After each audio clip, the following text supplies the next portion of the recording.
Woo, we're live. We're live, but maybe I hit the wrong button in between. Like, I think I just, got the end screen instead of the microphones. But now everything should be fine, right? Yes, everything should be fine. I think so. I Looks think like. so. You look good this morning. Good morning, everyone. Good morning, André. Good morning, Good chat. morning, everyone. And good morning, Astrid. Good to see you again. It's been a while. Yeah, I guess 1 week. Yeah, one week where people were missing out on the opportunity of seeing great games being played by you. You know what? I would just take that as a compliment and won't comment on that because indeed we do play great games. That's for sure. Yes. Sure. And I mean, everything else is like entertaining. Yes, today there's no Nico around as being your sidekick on supporting you or playing with you, which was quite entertaining as well the last time. Okay, do we have some sound issues again? Let me see. I turned you up.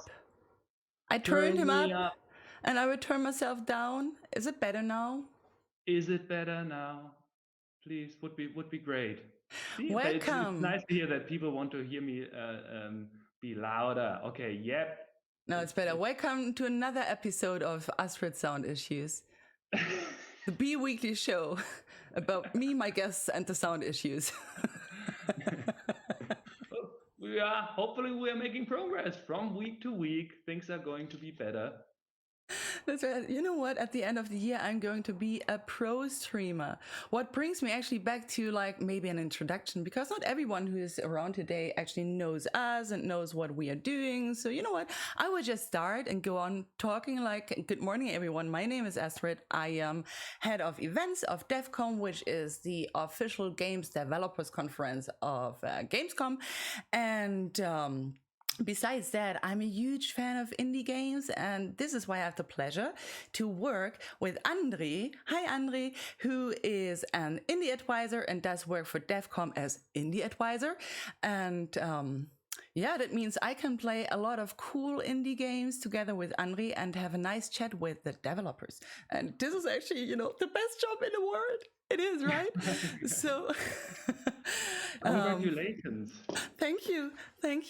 And yes, I got André with me, and I think André can maybe say some words about himself, because I got that nice full screen option, and I want to use that nice full screen option. So let me hit that button. Magic, nice. Okay, looking great. Yeah, hello everyone. Glad to see so many people in the audience and in the chat, things going on.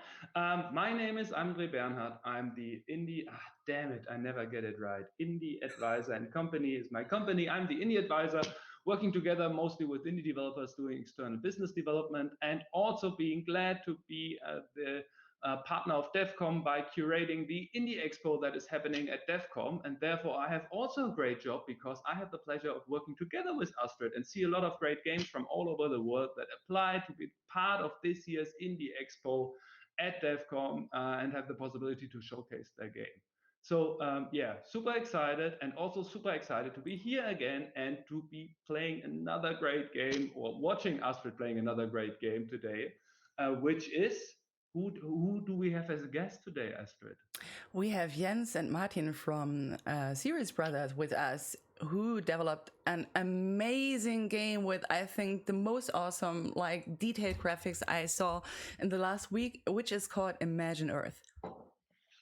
Imagine Earth. Imagine Earth, which is kind of a serious game, actually. So let's stay serious, right? Let's say, yeah, but it's always, I mean, I'm not sure whether international people or people from other countries than Germany are totally aware of the meaning of the term serious games, because there's a long ongoing discussion about how games with a more or less serious topic where you could learn something should be called. But okay, let's stick with serious games so far. But what we can say, the game is actually more fun than serious. Yep. But still, you learn a lot of stuff. But you know what? Yeah. I think it shouldn't be you and I discussing that. I think we should actually discuss that with Jens and Martin, which are waiting to be which are waiting. So which are push waiting. the right button and bring them on. Let's see if I push the right button. Okay, let's try. Ta ta ta ta! Woo! Woo! I made it. Good morning, Martin. Good morning, Jens. Good morning, Astrid and André. Yeah, great Happy to be see there. you and great to have you on board. How are you doing today? Jens. Jens, you're still muted. Yes. Oops. You know what? Welcome. Welcome, my word. That happens all the time to me. Now I'm on. Yes! Yes. Okay, this works. Nice to meet you. So we must say that we have, to be very honest, we have some sound issues with Jens because his microphone is so low, and we tried to turn up everything. So Jens, can you try to scream a little bit to us and to guests because we couldn't hear anything? Okay. Is it better now? Yes? A bit? A bit. Yeah. Slightly. We all have to be very silent to be able to hear you, but let's see how we can manage this. I think we can do. We will get along with it. Yeah, great to have you on board, and great to be able to play Imagine Earth today. I mean, just recently there was an important date for you and Imagine Earth, because the game left early access, if I remember this correctly. Absolutely. Yes, exactly 1 month ago, right? Yeah, great. So, And sorry, So please go ahead. It's kind of like a 1 month anniversary we are celebrating today. Yes, That yes, is- yes, indeed.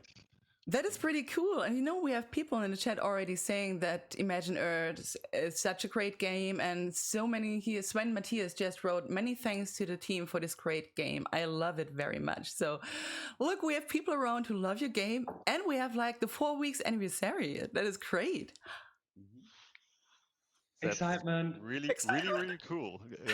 I didn't expect that someone who knows the game would be in the chat. That's nice.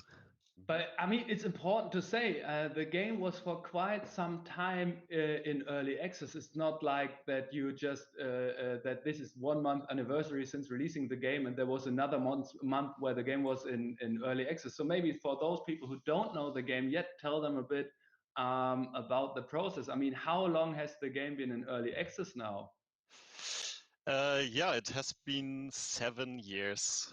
Like, you know, the 7 where you say like every 7 years big things change, and it was the same for Imagine Earth. Don't know if there's another game that made 7 years in early access. So the first years were like, yeah, you finally need to come out, and I think after the 3rd year, no one was asking anymore. They were just happy that we're pushing updates and improving the game. Yeah, usually I guess there are a lot of titles on Steam that are in early access for 7 years because they got abandoned and the people are not pursuing the development process anymore. But I mean, when we're talking about 7 years in early access, this means 7 years of constant updates, constantly working on the game, pushing new things into it. It actually means 7 years of development, right? Yeah. Kind of. Yeah, I think back then we didn't realize what we started there. To make a global civilization management game is just quite a big job for 2 people. But we were constantly exploring how much is left to do to have a real environmental simulation in the game and to make it a real deal to set up your own cities and power plants and so on. So we slightly discovered over the years how much there is to do slowly. So otherwise we maybe never would have started this. Yeah. In the first place. I mean, that is a point. You are only 2 people. And that is something, you know, everyone has to realize. It's just a team of 2 person, right? So, of course, some things just, you know, kind of takes longer. And let me quickly get back to the chat because someone asked if I could actually turn you a little louder. And Sven Matthias, I'm very sorry, I can't. I can only turn, you know, all the 3 of them like louder, but then André and Martin are going to be like screaming at you, and Jens will still be like very noisy. I'm sorry. Yeah, sadly it is like it is, and we have to figure something out for the next episode to avoid this kind of problems in the future. But so long, we have to live with that and all be awkwardly silent by listening to Jens explaining stuff. Then when he's telling us something about the game. So what was, I'm curious, when you're saying 7 years in development, what was the plan in the beginning when to get the game out and release? I'm quite sure you didn't have a project plan that said, okay, yes, now we start developing the game, and after 7 years, we push the button to leave early access. What was the plan in the beginning? We didn't have like a fixed release schedule or something like that. So we are always on the side of, okay, it's done when it's done. We want to have a game that we are happy with. But I think we thought like maybe 2 years or so. So we almost made it just 5 years more. Yeah. But the game did. I mean, it was playable right from the beginning, right? I mean, it was not like Yeah. so, and that was not just a vertical slice, but I mean, the full core gameplay loop was already implemented when you put it in early access, or how was that at the start? Yeah, it's always a bit hard to remember, but the core game loop was definitely there. Yeah. And so because we had some development time upfront, so something like, I don't know, 5 years or so. But this was like beneath our studies and stuff like that. But yeah, there went already some years in the game before we even got to early access. That's a good point, because if I remember it correctly, it was at the time when I was still working at RTL where I first got to see a demo of yours of Imagine Earth, which was, I mean, compared to now, something. I mean, okay, it was still Earth and everything, but graphic-wise, it looks like completely different. I mean, so you, even before you put it on early access, there was already time within your studies working on this game and building the first prototype. Yeah, exactly. And so do we have a 10 years anniversary then already? Was there like 3 years of working on the game before? no, How even more. You As already I said, passed like the 10 years anniversary? yes. I think we're like, is it 12 years or is it already 14 years, Jens? I'm not sure. It's also a question of like how you count it and so on, because there were periods when we didn't work on the game at all. For example, when we finished our studies and stuff like that, right? Yeah, but it's a long time. So it's not something that you can do as a company, I would say. but can we then say, sorry, Astrid, go ahead. But I guess that also, the idea behind the game also developed a lot during that process, because I just imagine that you start with like, kind of that idea. And of course, when you start working on something, it develops, of course. But I guess that maybe, the idea you originally started with and, the product that you now have, like the game, does it still match? Is it still like the same you had in mind in the beginning, or did it like completely go another way on some points? I mean, it's 12 years thinking like about a game, an idea, and all this. I just when I go by myself, I do change my mind often in shorter times, actually. Yeah, definitely. No, so the core idea of saying we want to have an Earth or a planet that allows you to experience stuff like global warming, of having a closed ecosystem and allowing you to play with it. I think this core has stayed over the whole time of the development. But the original game was much more casual, much more like, okay, like clicking on the planet to get some to collect the taxes and so on. So something like you would maybe see in a Farmville or something like that. And at some point we decided that we want to go much more in the direction of a grown build-up simulation game, because it's a much better fit for the whole topic. Yeah, so that's what we did then. And in the end, it's the only game you ever worked on, the two of you, or? Mhm. At least the only published game. I mean, we've always been playing around with stuff, Yeah. and so it's not been the first project in the sense of actually starting something. But yes, the first real game. Yeah. And does this also rely to where the name of your company comes from? Is it Serious Brothers because you take things serious and working like 12 years on one game, or where does the company name come from? Because I guess you are not brothers. Yeah, it was more like uh, uh, um, is- the brothers is some kind of a homage to Super Mario Brothers or something. I don't know. I thought Just Bitmap Brothers maybe, but no. maybe that whatever this bros, you know it from certain several things or brands or something. Hmm? Um, or we got brothers in a way, in the precise way how much this project was bringing us together so for so long and so intense working. Yeah, Right? loving and hating each other.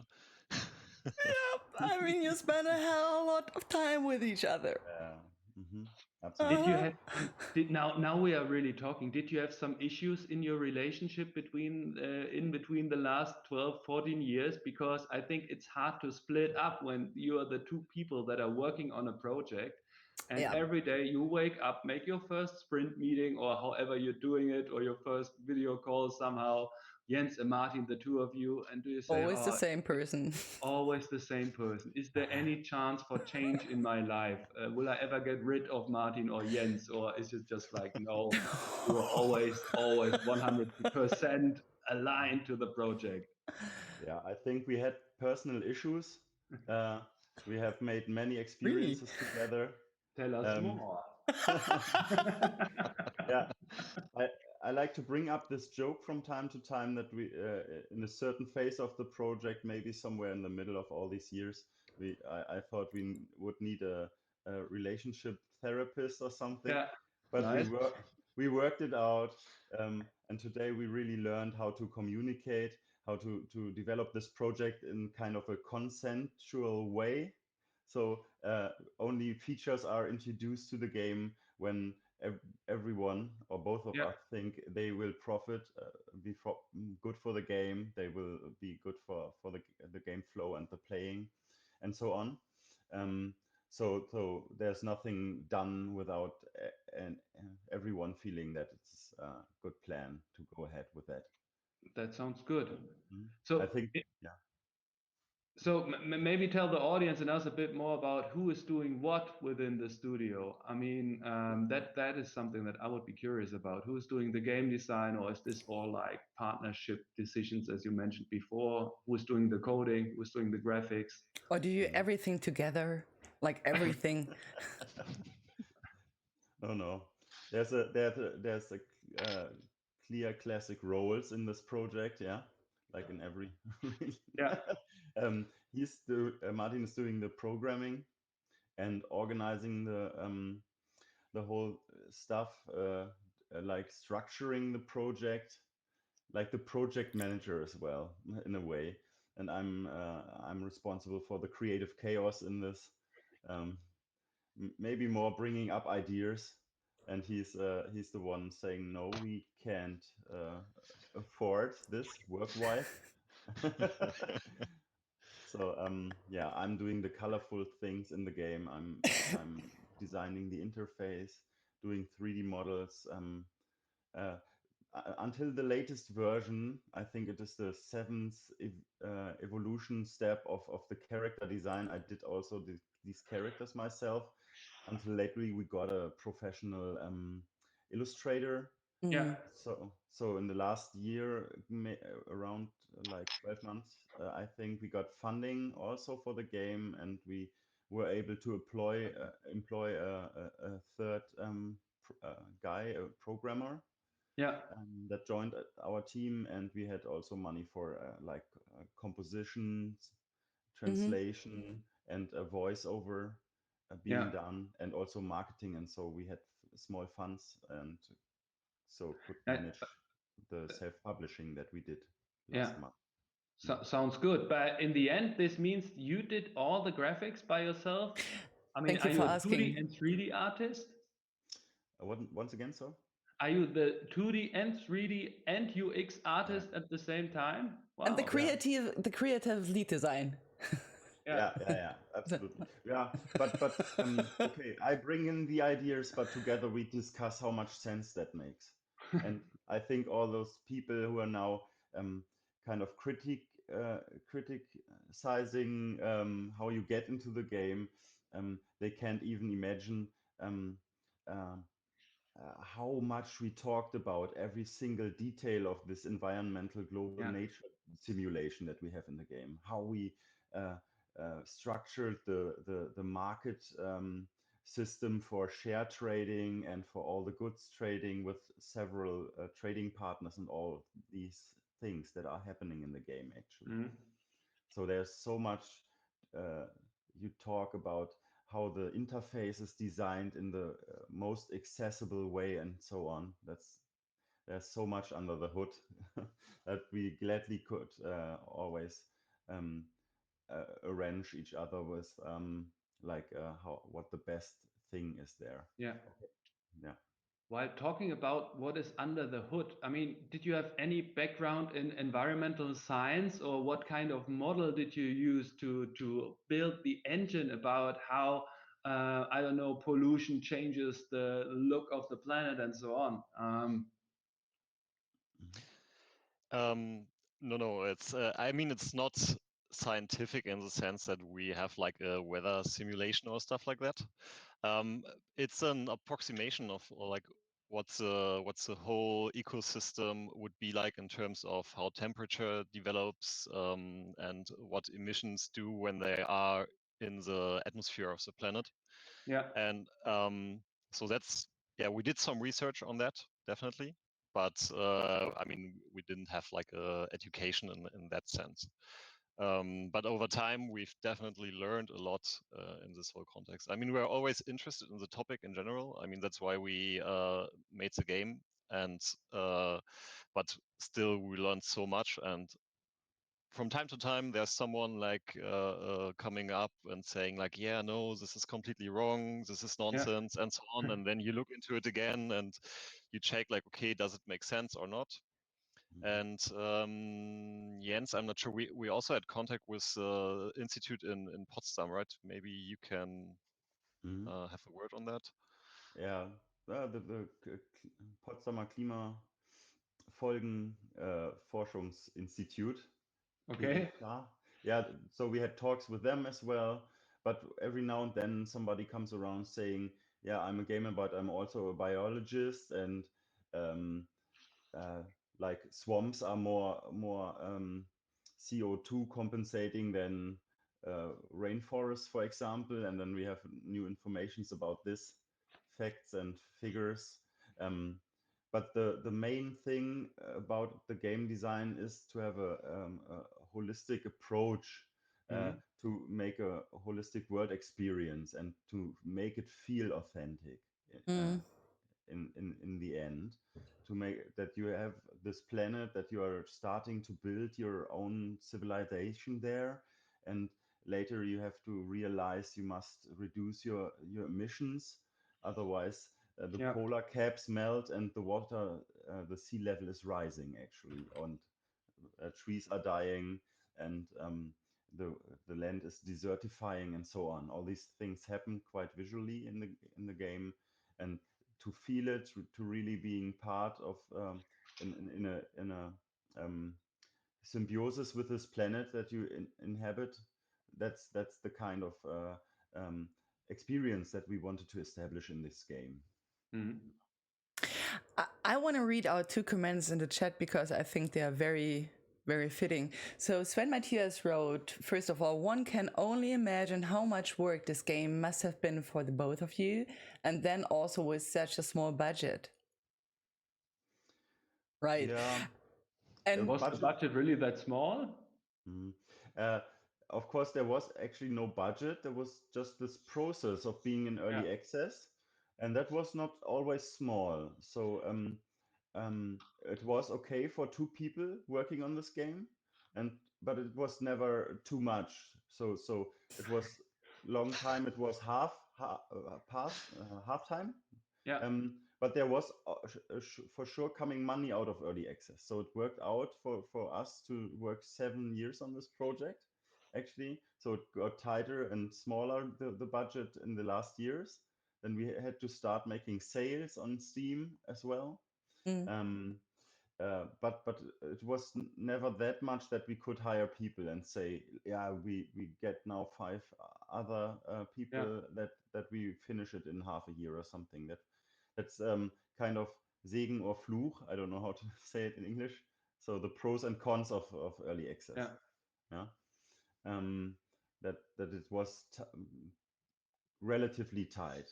So there were really times somewhere after a few months, I changed the design of the top logo of the game, and kind of changed the art of this capsule of the game that The you see thing in that the is happening store. in Steam in the Steam store.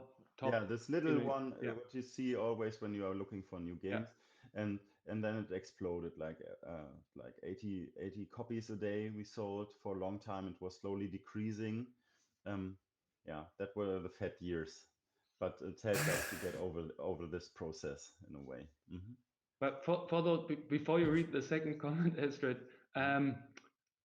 but for all those aspiring game developers that are out there, as far as I got it, this means in the beginning, from when you started with the process of making the game, it was you were working, you were doing work for hire on the side to get the money in, to have some spare time to work on the process of finishing Imagine Earth, right? Yeah, in a way, the first years, let's call it the first 7 years, we are powered purely by optimism and idealism. But we powered by optimism. Yeah, Nice. You could almost eat it. Yeah. Yeah, it was helplessly naive optimism.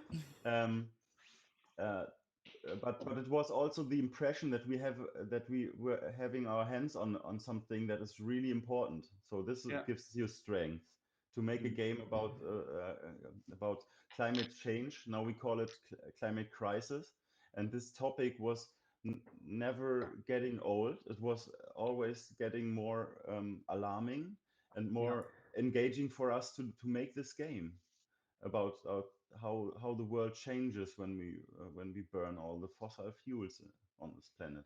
So that was a special bound to this topic and to the problematic background that we wanted to have as a authentic core game mechanic in our game. Right.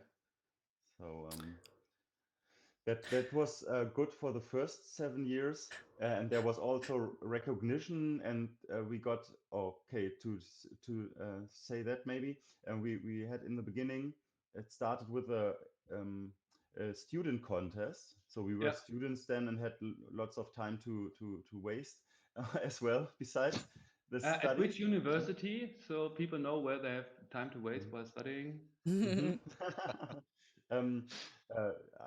We both studied in Braunschweig, and Martin in Technische University, and I was at the HBK as Art University. So I studied.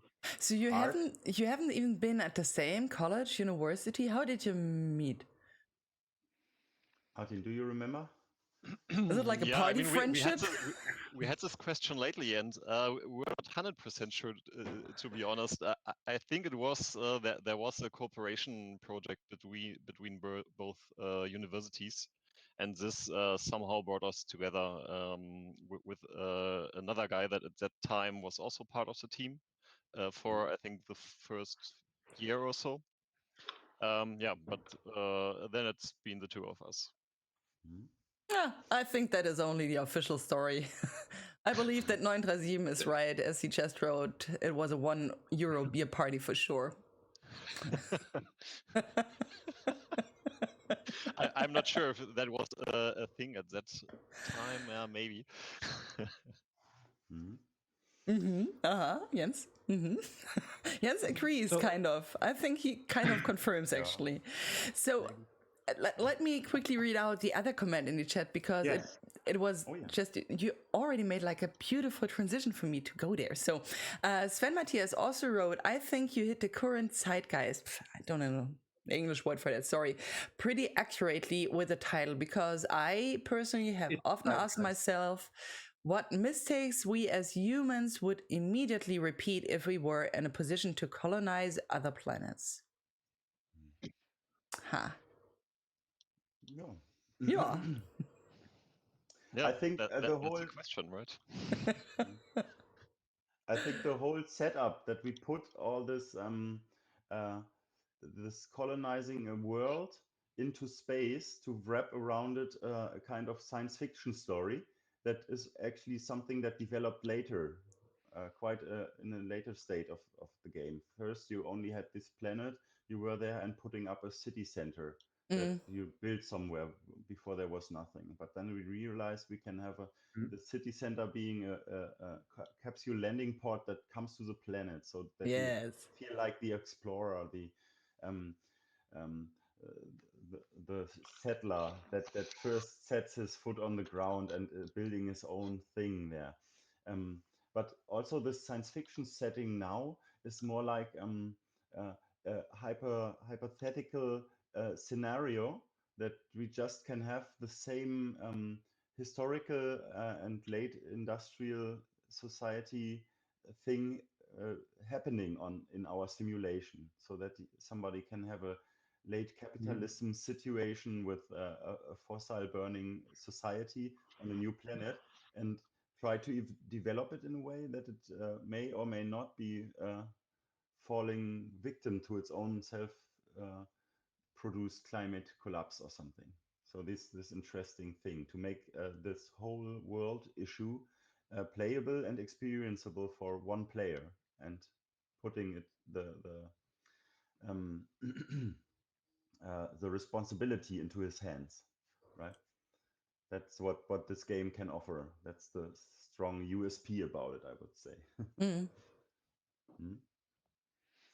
Isn't it strange? I mean, you're working on this game for a super long time. You're trying to implement new features, build new stuff, and think there's a great game. People will come and see it and buy it and love it. And suddenly, all the things you are changing are the capsule, or is the capsule in Steam, and suddenly people are pouring in. So isn't that? I mean, I guess it's satisfying because you can get you get more money out of it. But regarding game design, I mean, isn't it a bit sad to see that the importance of such things like the right Steam capsules makes such a big impact compared to, I don't know, the great features that you are implementing gameplay wise? Yeah, Martin, anything on this? Yeah, I'm not sure. I mean, I think it's the question is always like, how do you make people see the game, right? I mean, they have to hear about it somehow, and then it also has to deliver, right? So I think the whole game design part is delivering something good, and the capsule part is to make people aware of it so that they hear about it. I mean, there's always like this viral thing that you hope that it happens, right? Then when a lot of people talk about something, and I guess you can also work on that with game design. I mean, you can design your game specifically for the purpose of going viral and stuff like that. That's what definitely a lot of games do.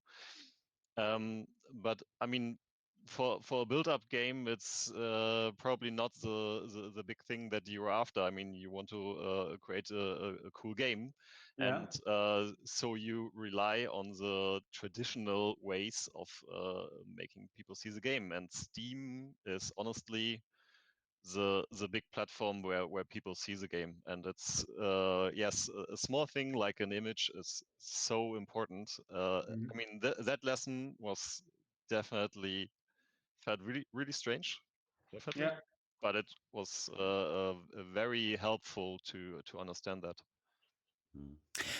Talking about Steam and the game, you know what? I want to start the game. You can go on talking, but I'm gonna start the game now. Go for it.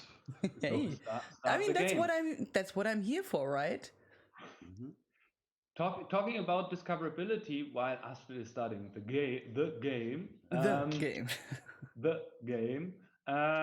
How important is the process of managing your community right now compared to adding new features? I mean, are there people that stick with the game like for 7 years that are still lurking in your, I don't know whether you have a Discord or forum or whatever, that are still around and discussing with you how the future look of the game should be and Since we how much developed time the are you spending technology to with your travel through community and hyperspace, how? imagine Earth Limited, building a better future in space. So yeah, please go ahead.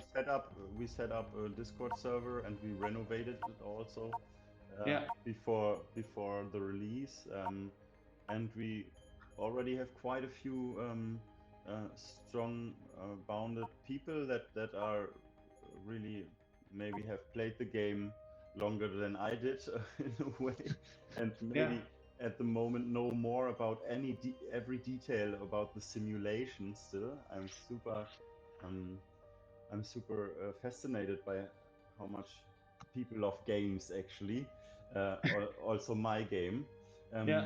It's not super big community, but it's a nice pack of people hanging around on the Discord server. What got more familiar than the Steam forum, for example, and they are also answering questions already, so it wasn't that hard anymore to answer every question ourselves. So I have a question right away. Yeah. So first question is, can you hear the game sound? Can the people in the chat in the stream hear the game sound? Good, no feedback. Yes, everyone can hear the games. Great. And can I actually start like the tutorial over again that people... I didn't finish it, I just started it, but can I start over again that people can see the landing and all the stuff? Or should I just go to Joma because I guess that I will, have to do the same stuff there? What do you recommend for me to shine? Yeah, what do you say, Martin? That's a good question. I mean, the first planet has a lot of explanation with stuff. So if we want to go with that, I would go with Tuto. But if we want to be a bit more free and explain our own, we can also go with Joma. Okay. And so I just think when I go here, because I already started settling some stuff. Yeah, you can click restart on the left side. Yes. Nice. Welcome aboard. Tuto a We are great name approaching for Tuto. tutorial This little planet? planet already offers the conditions for a stately colony. Yeah, it's a cute little planet that we can. Your job is to build cities and their supply networks. The global management interface is designed to make every operation as simple as possible, so you can focus on important global matters more easily. Use the mouse wheel or the buttons Q or E to zoom in. Hold the right mouse button and drag the mouse to rotate the globe. Clicking the right mouse button closes every menu. If I want to point something out to you, an icon will appear on the planet. Rotate the planet until you find it, and activate the message with the left mouse button. I think I need to turn that volume a bit down, right? Because otherwise it's very loud. Yes, let me check. Controls, no options. That's a very good question from the chat right now. Whether you plan to continue working on the title and provide more content. I mean, when is there any? Do you have plans to do anything else in your life except of Imagine Earth, or how much is the content pipeline built for another 7 years, 5 years, 10, 3? So we have the Xbox version that is coming out in, what is it, 2 weeks now, I think. So then we are working on a PlayStation version. We have an add-on in the works, and we are planning to add some new features to the game itself. So Click on a free field in for the now, target there area will and open the definitely build ring. be more Select the content city center coming to and the game. choose the landing site. Make sure to get as I'm not much building sure land if as it will possible be within the the only radius. project of our lives. We will have to see that. But talking about money, I mean, you said in the beginning you did some work for hire to finance your time to work on the project, which means later on there was money coming in from the by selling the game, and then you also got some fundings. I mean, now, I mean, this is something that is not the secret that you got some money or that you After applied for the landing, our capsule is Bundesförderung and expanded received into the some city money on center it of to your new work on colony. DLC, right? Yeah, and Can you see the borders of your console colony? Your versions. buildings and city Okay, districts, and only before be that, built did you within also this get area. medium board funding? I'm not quite sure the. Nope. No. Now we need food for So our the- citizens. actually started in Braunschweig. Choose one of the for- fertile yes. fields to and build I a farm just there. it was the last 3 years or 3.5 that I finally got over to Berlin Yeah. and experienced the indie scene there, or discovered it. So we applied for a funding at Nord Media in Hanover first. So Yeah. back then, also astonishingly naive. Back then, we applied. This whole process Of course, was the farm about needs a energy. few months, Quickly getting build up a the power plant to presentation and provide the energy to your application, buildings. and we were seeking for The coal power 30,000 plant has to be built on a coal euros deposit back to then, I operate think. efficiently. What is absolutely no amount to finish Yeah. the game. That's it was funnily shortly before Steam started handing us out the first profits from early access, and back then they had this funding not combined with these methods of funding. So then they said we should recoup our funding directly when we get it. So it made no sense. So we never took this funding then. But today you can combine early access funding with the governmental funding, of Yeah, course. it's still a bit of work, but yeah, at least it's possible, which is a good thing that there's progress. So what's going on? Maybe tell the just by taking a look at what's happening on the screen, it's maybe hard to judge what the game is about and what's it in a nutshell. What is your elevator pitch by saying someone who only has a minute of time what the game is about? Yeah, mostly I try describing it as you can in this game you can you can set up your own global civilization, but you also can ruin the planet with climate collapse if you do the wrong development decisions for your civilization. That's maybe how I like to put it, because the game puts you into the position of a global player, and if you want to expand the explanation, you say that of course there are other corporations colonizing the same planet, and there's a kind of a growth economy going on, and there's the tension to use cheap and polluting technologies to grow faster than your opponents, and to develop a cheaper approach. But that's also Look, the first colonists arrived by orbital going lift. on the They costs will of leave your colony the same way if they're not satisfied with environmental the quality of ecosystem. life. So everybody is like, these corporations I are recommend expanding the city with additional struggling city for the districts, more living space for your supremacy of the colonists. global Did I market mention they on pay this planet. taxes? They're fighting against each other in an economic strategy game, but they're working together in destroying the nature, the environment, and the global emissions, the ecosystem. Sorry, there.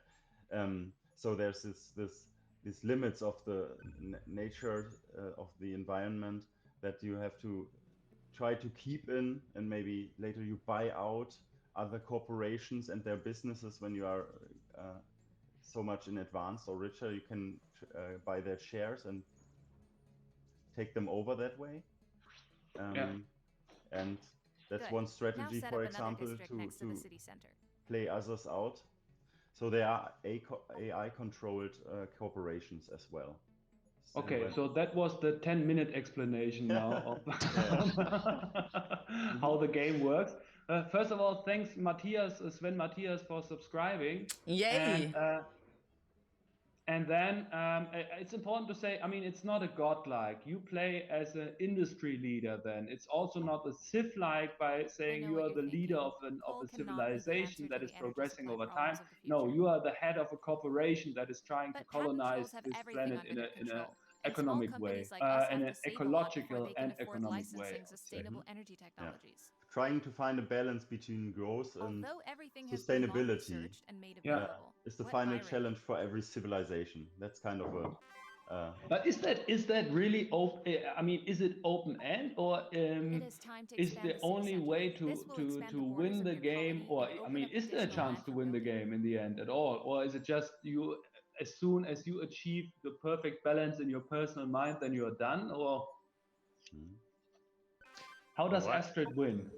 Yeah, we have both. I mean, obviously there are different play styles and different things that people like to experience, right? And we have on one side we have the campaign, where you just go through it and you have specific goals that you need to achieve and so on, right?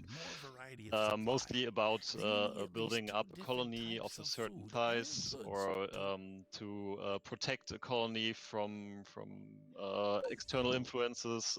For example, there can also be like asteroids destroying a planet, or threats like alien nations coming there. But always like on the side of having an economic focus and not any warfare or something like that, right? So this is the campaign, and then we have a competition mode. Astrid, do you want? Is there a question? I have a question. Yes, because sometimes I'm like a little squirrel and forget what I should do, and I just changed some interface options and now I forgot what my next task was. So I guess there is some overview where I can check where my next tasks are, right? Yeah, it's in the bottom right. Bottom right. Oh, this one. Yes. What should I do? No, I think I should build something. I just forgot what. I think we lost Jens. Oh no, we lost Jens. But we can still hear him. Oh, we can still hear him. Jens, maybe you need to reconnect once again to that link. That. Wonderful. Yeah, try that. Welcome back. Welcome back, and there he is. Ta-da! So what was your mission again now, Astrid? I don't know. I don't remember. That is the issue. Oh wait, she's calling me again. She wants me to build some gold. Easy. Okay. Your next object is okay. I can do that. Order to mine gold. You must build a warehouse.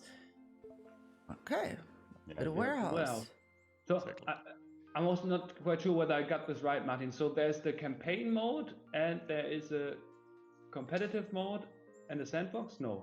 And yes, a competitive mode where you win when you achieve points for certain things like colony growth and life quality of life and stuff like that. And then there's just a free play mode where you can just colonize the planet. There can be other companies, but they don't have to be there. And there's no end, right? I mean, there may be an end if the planet is destroyed for some reason, and you decide that you want the game to end when the planet is reaches like 100% global warming.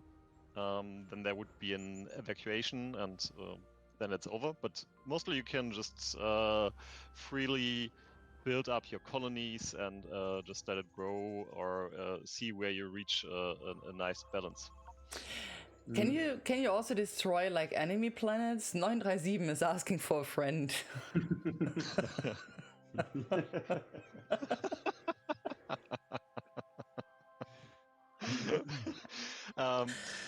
So there's currently you are only on one planet at a time. So in this sense, there's no enemy planet, right? So the enemies or the other corporations, they can be friends or they can be enemies. That depends on how you treat each other.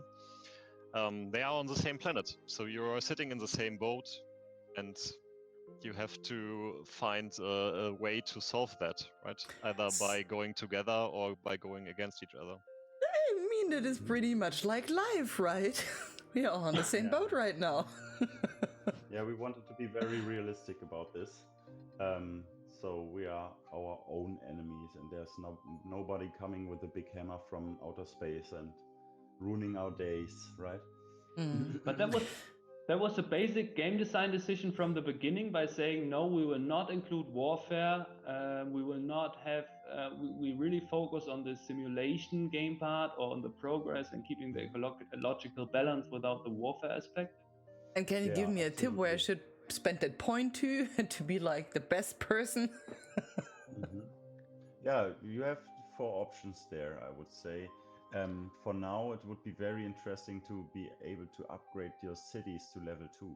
So that's the most right option. This one, right? Because then I can have more like citizens, right? And I need more of them. Okay. Yeah. And upgrading your city center also expands the build radius. So this part of land where you actually can build your constructs and your cities. And what was the difference between license and research again? A license is available immediately. So that's the number above there, next to the icon, now upstairs. Yeah. That's actually blinking right now. And researching is something that you have to do over time. That takes a lot of time, and you need more research districts that come later in the game where you can enhance this project. So lucky me that I already get that thingy, so I can go there. Yeah. And now, sorry, André, maybe you need to re-ask your questions again. Like a boss. Warfare. It was about warfare. Why you doing your technological stuff here? I'm all curious about war. No, but there was no. There was a basic decision to not have war in the game. Yeah, Martin. Yes. No, we decided to not have any active warfare in the sense that you like build tanks and then roll over to the other continent or stuff like that. But we have something like economic warfare, right? And so like hacking each other, buying shares of other colonies to take them over. And I feel like this is a more, maybe even a more realistic way of warfare for the future, right? I mean, at some point, I don't think it's likely that different countries or whatever it is attacking each other with tanks or stuff like that. Or nukes. Yeah. But instead, like doing what maybe is already happening, that countries somehow hack each other and try to influence the population of each other and stuff like that. So that's what we have in the game. Economic warfare, basically. Yeah. Right? Yep.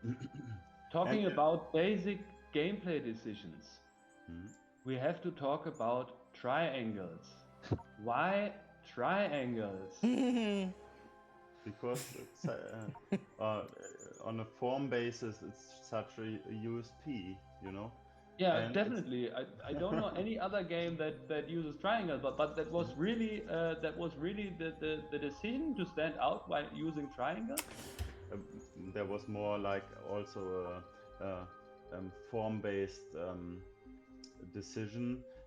We had to make somehow equally sized fields on the planet, and back then it seemed to be very organizable with, what is it called, icosaeder, such a geometric ground structure. So it was just that was icosaeder is the 20-side dice, or isn't that, or no? Yeah. For example, it's the number of sides is not fixed, so you can have big or small ones, but the form itself is what it defines.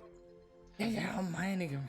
So she starts to get like really annoying, and she wants me to do a lot of stuff. I want to enjoy gold mining, and she wants me to build stuff. Yeah. Okay. Yes, my people are not so very satisfied. I'm sorry. Giving my best here. Yeah, they are only as satisfied as they can be. if you put the coal power plant next to them, of course, they might be less. Okay, I see. Might be less intrigued, yeah? Intrigued by your placement style. So. Excellent. Yeah, but you can replace it. I can? Yes, now you know, and you can click the coal power plant, the dirty. Yep, and then? And the upper right thing is replacing a building. Relocate, yes. Yeah, and then you can see where it is actually even better placed. So this like the green areas are always very good, right? Okay, and I would just, you know what? Let me check them. Maybe there is even 147. I think I would go for 147. I think here is a good place. Yeah. Nice. By the way, Hellcat is pointing out that 6 triangles also make a hexagon. So in the end, you are using 3-dimensional hexagons to cover the surface of the planet somehow. And I tried it out. I scribbled it just, and he's definitely right. Yeah, but this wouldn't add up in a way, does it, Martin? Yeah, I think it's when you look at a football, for example, you have a lot of hexagons, but there are some spaces where you only have these 5 edges. Yeah.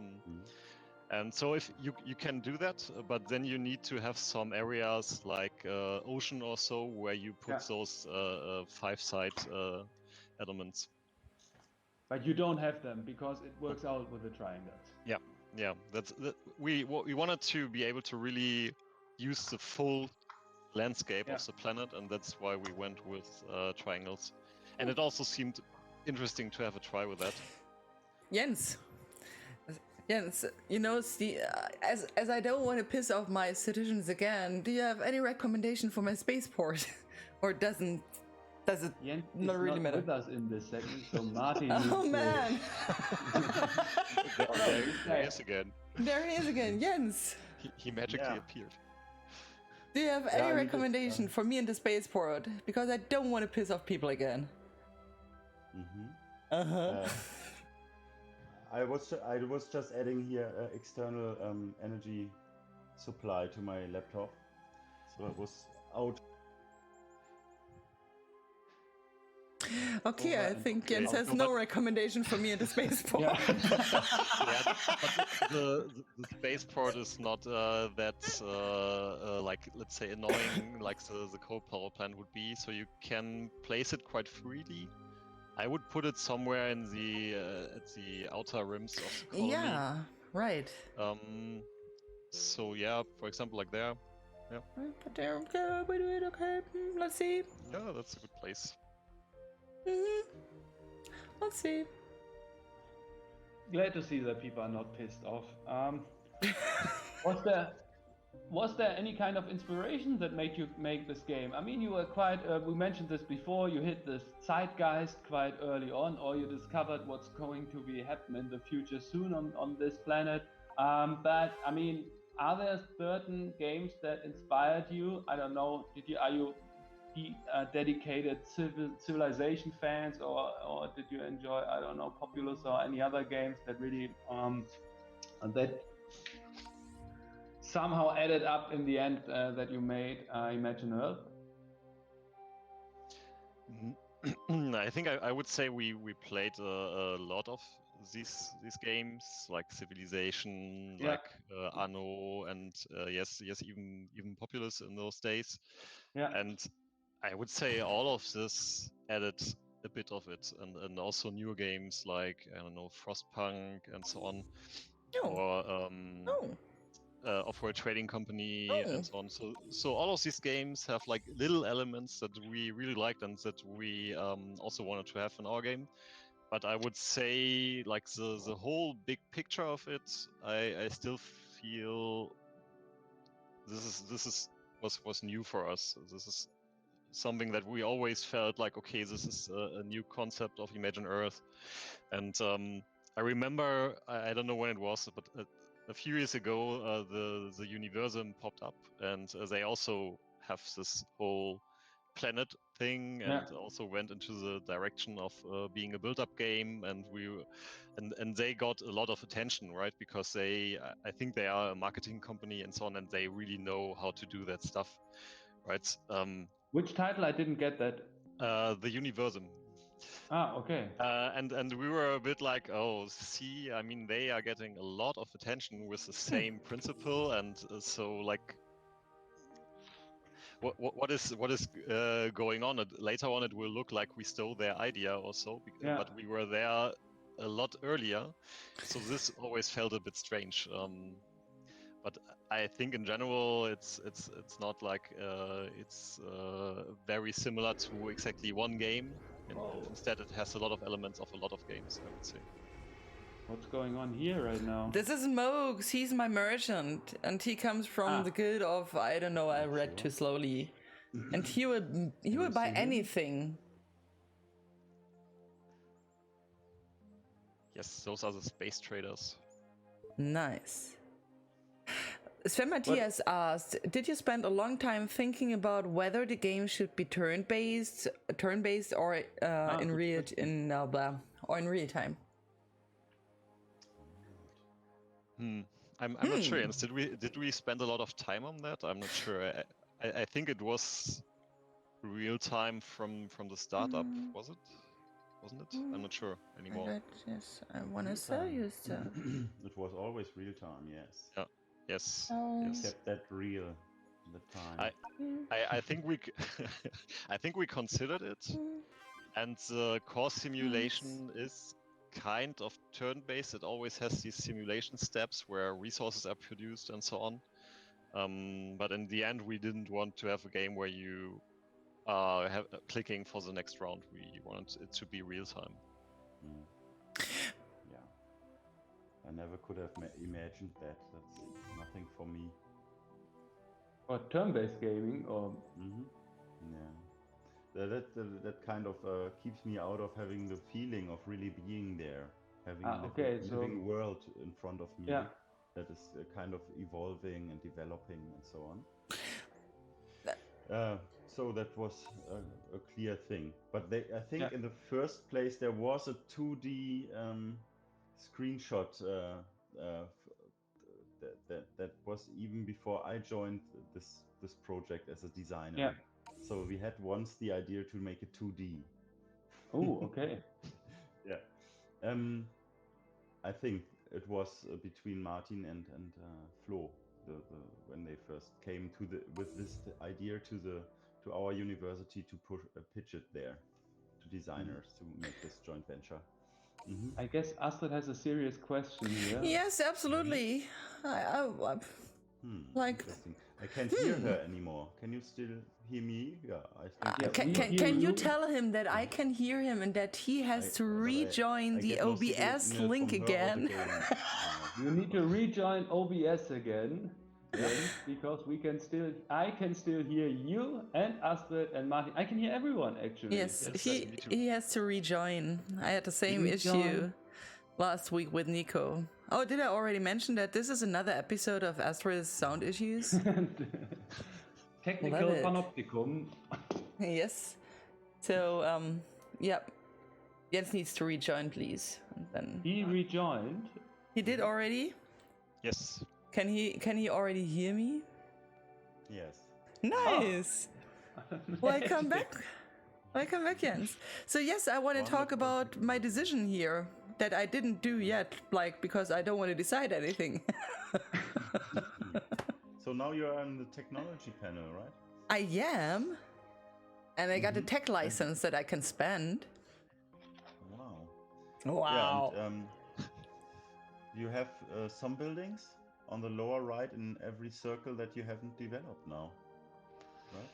I have. The factory for producing goods. There's the cattle breeding. Yeah.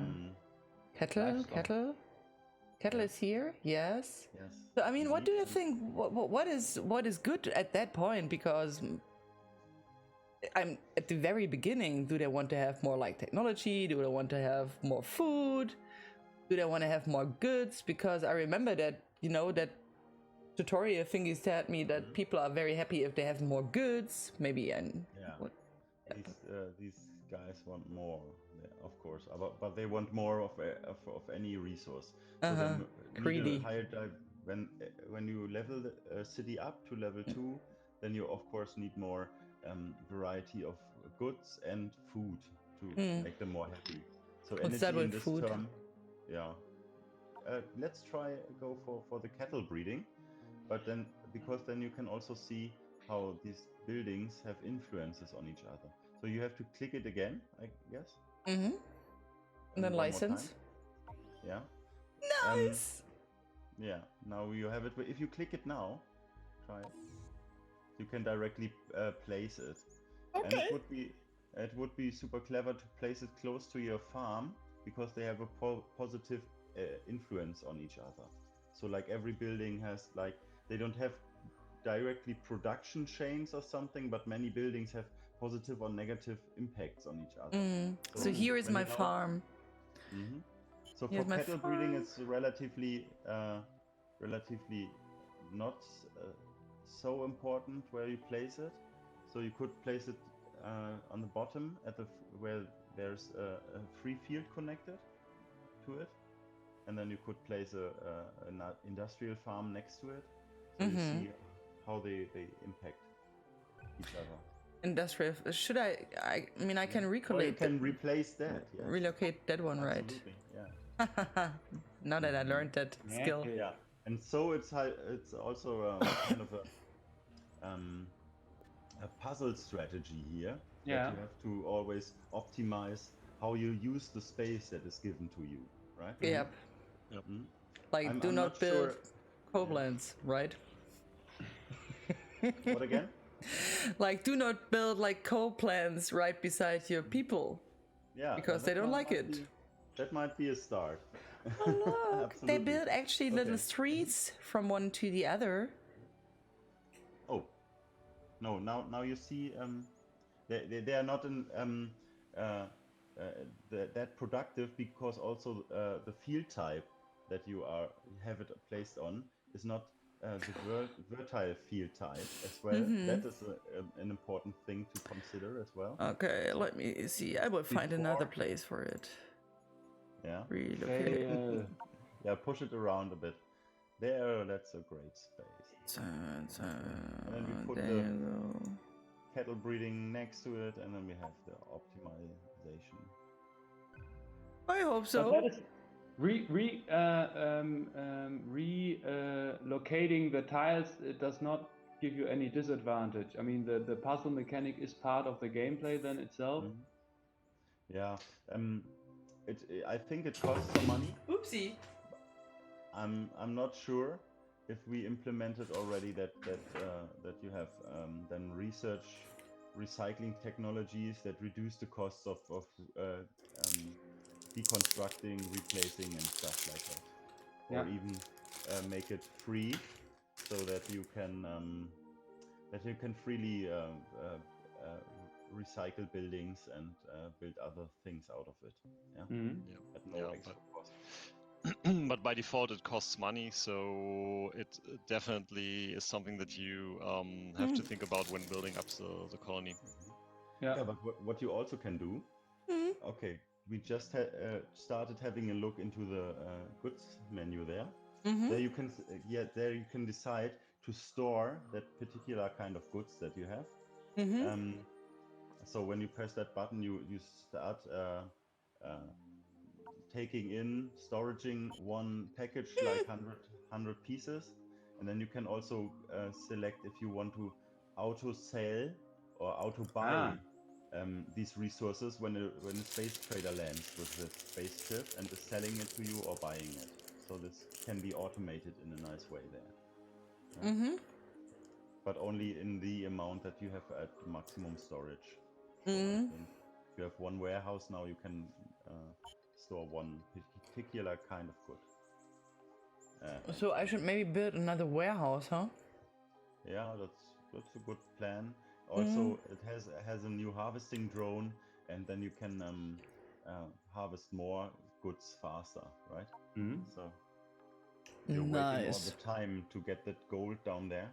Where was my... Where's the warehouse again? Urban? Nope. No infrastructure in this screw thing.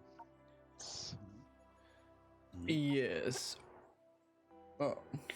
What were your are you special fans of certain science fiction series that inspired you regarding the design? Are you more like, I don't know, Star Trek or Star Wars, or is it a completely neutral style that you used for building the models and everything? Yeah, I would say I enjoyed both of these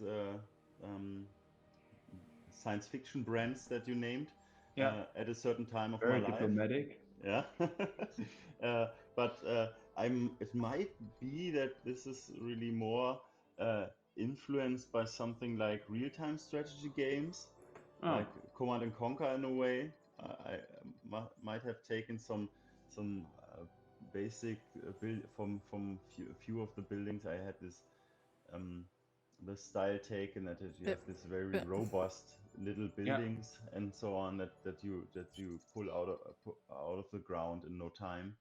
So it might be something of that in there more than any particular sci-fi thing, because as we said, it started as a more like a game that should represent a post-industrial society like the one we are having right now on Earth. To have this comparison to the situation on Earth and the late capitalism growth society in a way. Yeah. To have this, so the farms look pretty much like a funny little contemporary farm on like around here. Yeah. And it's not very like even in Anno or something they have 100 years in the future and their farms look like spacecrafts already or something. Yeah, there's much more style in there. So we have more the basic technologies like wind energy, of course, solar power in comparison to gas, oil, coal, and things like that, right? Astrid, what's going on? I don't know. I found something. I found a supply capsule, and when I click it, that is the stuff that is contained, right? It's not like I have to decide what is in the capsule, but all three things are in the capsule, right? Yes. Good. Yes, and you can have them. I can have all of them. She can have it all. Yeah. Yes, that's nice. That's the way I like it. What do we have in there? We have a seed bomb, we have a city level kit, and we have a soma. What is a soma? Don't you know? No, drive a permanent mood that's bonus. Soma from the book. I mean, yes. And there's a riot. It will end immediately. Oh, nice. Me some too. And what is clean? Wasted. Clean. Okay, you know what? Just I just connected stuff. That will help. So now I can clean. What is clean? Clean? Yeah. Clean? I say it's absurd having this option on this thing that you think you should clean the capsule or something. At that point is relatively but you see it's still there when the capsule is gone, so it's just cleaning is something that we also have in the game because we have local pollution. So all the buildings not only do air pollution, like emissions, CO2, they also do what we call or generalize under the term local pollution. So that's contamination. Oh, no cleaning necessary. Or can be chemical, can be like wasted and polluted land where what is reducing the yield of farms, for example. Or look what a good person I was. I just cleaned my coal spot here. Yeah, because when Matthias mentioned it is a good thing that I didn't become a mayor in real life, I guess he's right. And he did also ask a question like, did you also make the music for the game yourselves? It's very beautiful, fitting. I know that we have been talking about that before, but maybe we can answer that again. Yes, we did have two composers who did most of the soundtracks Tilo Alphaman and Civic Perry. So we didn't compose on our own. We had someone who did that for us. So there's so not every part of the game has been built by the two of us. We as Jens also pointed out, like the character art has been done by a professional designer and stuff like that. So I think I need more timber. I think I have an issue with timber. We are honest, here's a lot of timber. Do you have the feeling that you started, that you were one of the first games like this that started a bit the trend? I mean, I see more and more games coming up with this topic. You, by yourself, you mentioned Endzone before, by Calypso, that takes care of, making a planet or post-apocalyptic environment great to live again, for example. Or just recently I discovered the thing called Terranil by I think it's Devolver or Humble, which also points out like this very peaceful gameplay without warfare, where you have not to build up a planet and keep it clean, but to rejuvenile the surface again to make it possible to have a sustainable ecosystem over there again. Yeah, we might have been early in the game because it's such a long time around. And in between, of course, this topic and the awareness for global warming as a scientific fact has been rising and has gotten more terrifying and intense as a destiny for humankind. And so there are, of course, more games taking care of it, and but there are not too many. That's what I would still say. And there's also this point that that I think actually it was a super interesting kind of risk that we took, having this kind of problematic topic, what you can also call politic, in this game. That this is a super high risk to work on a game for 7 years that has this, and maybe then experiencing a backlash or something. So we have many people appreciating that we are handling the topic, and we have this kind of nature involved. But there are also many that are lots of comments and reviews on Steam that are saying, this ruins my entertainment. I don't want politics in games and so on. So that's really we also a long time we had the hopes that this would be a super individual USP for our game. That is important to put it into the middle of our game. But now I realized when we were releasing how much of a risk it is as well. Do I have to tell them all the time to like harvest timber and stuff like that? It's not like that they do that continuously, and that is the issue why it drops all the time, right? Yeah, exactly. Or to be precise, you don't have to harvest timber because you have a building, that wood factory that is doing this constantly. So not sure if I built that. Did I build a wood factory? I did, right? Yes, no, I didn't. Yeah, you did. You built it. Oh yeah, that I did. But why is it constantly dropping? You need more. You need more. I need what more? More farms? More goods producing buildings. More goods producing buildings. Okay, that's the issue. So that can be done. Okay, let's get more goods producing buildings, like a stone quarry. Do I have a stone quarry already? What is wrong with them? They are also unlucky. I don't want them to be unsatisfied. Okay, let's go. Stone quarry. Is that a good one?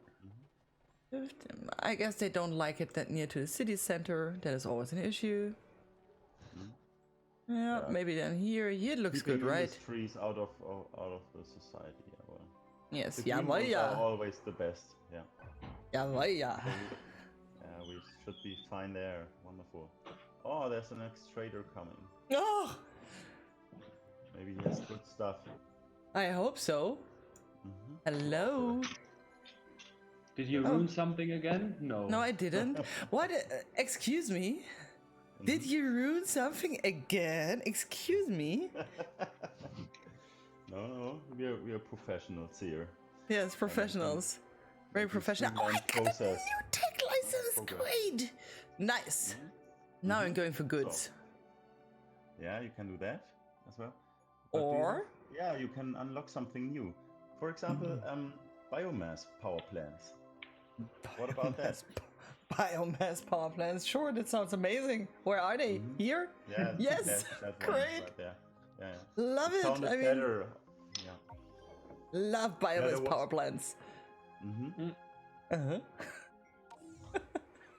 Let's put one out of the ground. So what is it? Yeah, as I guessed, we have energy shortage, so that was a good idea right now. And it, as you see, it gets a positive impact from the farms there, because all the waste from the farms and food waste you can burn in this biomass power plant. Nice. Sven Matthias, by the way, did mention that he thinks it's super important that such content is also conveyed in games, because games should also be that. I don't know what he's referring to, but I think it makes politics sense. In games. Good politics in games.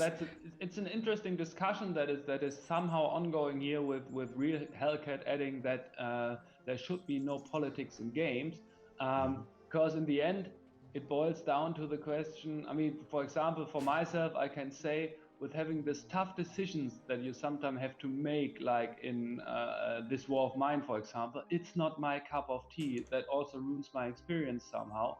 But in the end, it boils down to the discussion, I think, whether developers need to implement what the community wants, or whether the developer is free in pursuing his artistic freedom and saying, no, it's an important part of the gameplay to have politics in it, and you need to live with that.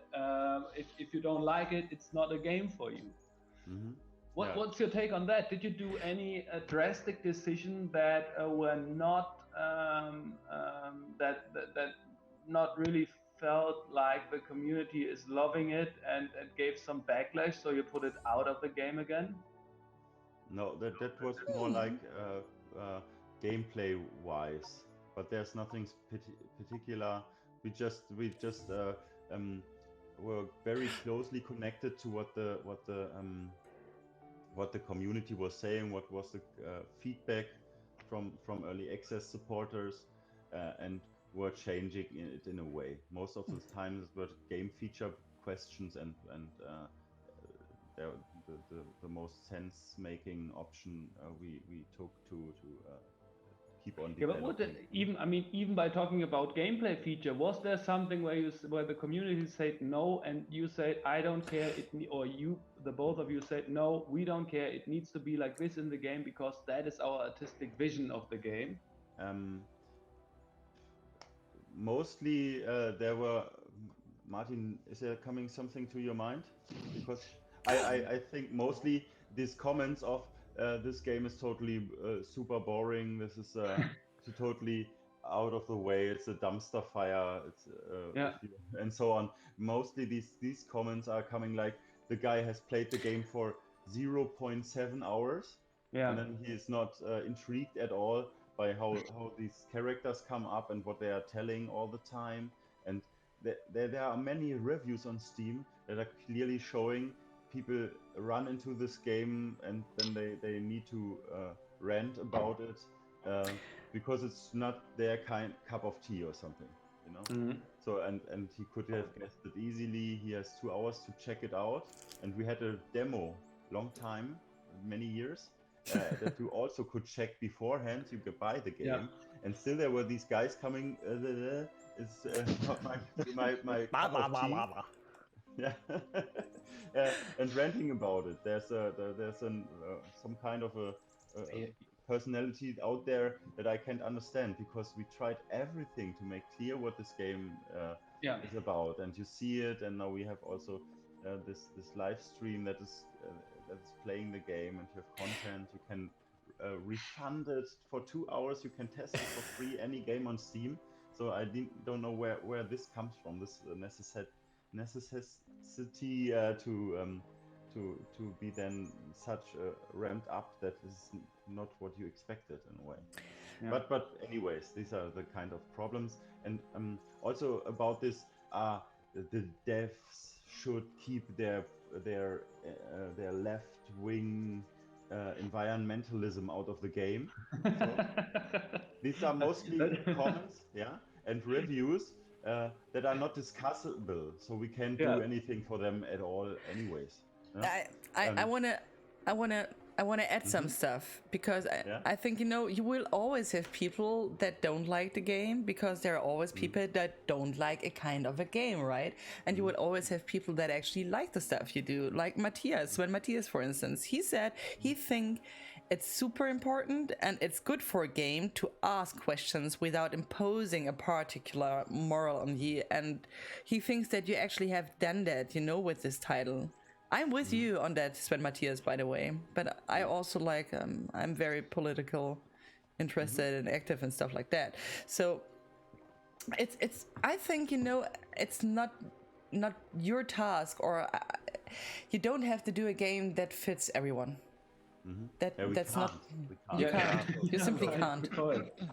Definitely agreed. But what you can do is help me out, because I was listening to you and totally forgot again what I should do here. And it seems that everyone is super happy. Look, everyone is super happy. They are happy. They are happy. So I'm not sure they do stuff. I think my mission still is to get more people here. So I would just go on and build some, more housing situation maybe here. Do you agree on that? Yeah, yes. 2 districts have 3 fields next to them. And there you could put up a new kind of district type. So we have 8 kinds of districts with 2 up. So if you just click the field that is free next to this district lower, This one? There's a forest. So I know. You have to pull it down. There is no forest. Yeah. Let's take this one. Yeah. Urban development. And there's a new kind of district. Do we have a... Yes, I got a park district. And that a city district. Obviously raising the quality of life in also districts around it, right? Yeah. But I'm not sure. The scholar icon is over the field where I can see if you have still a technology license. Yeah. Can we unlock it right now? If you click it? I can. Should I do? Yeah, I will. I think it's a great choice. Oh, wonderful. Look. So let's put it down there. And on that other free field upstairs. No.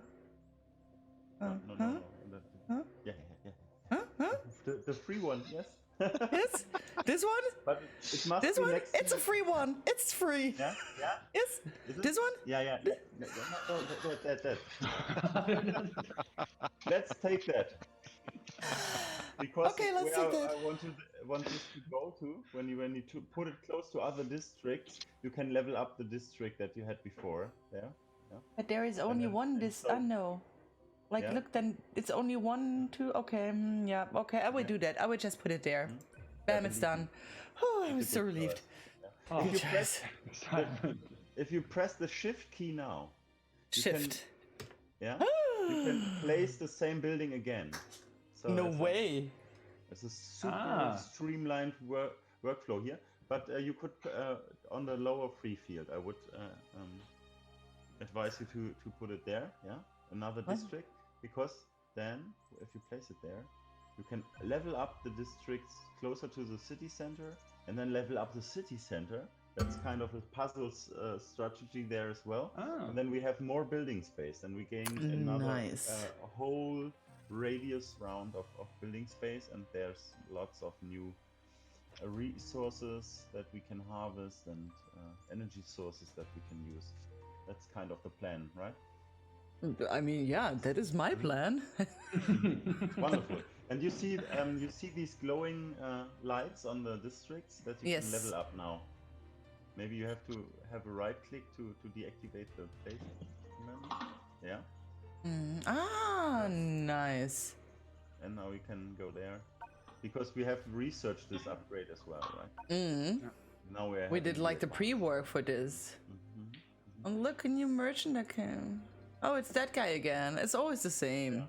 Must say. There are 4 merchants over the game, so later they come all together. But of course, what we're trying to do here is getting one feature introduced after another, right?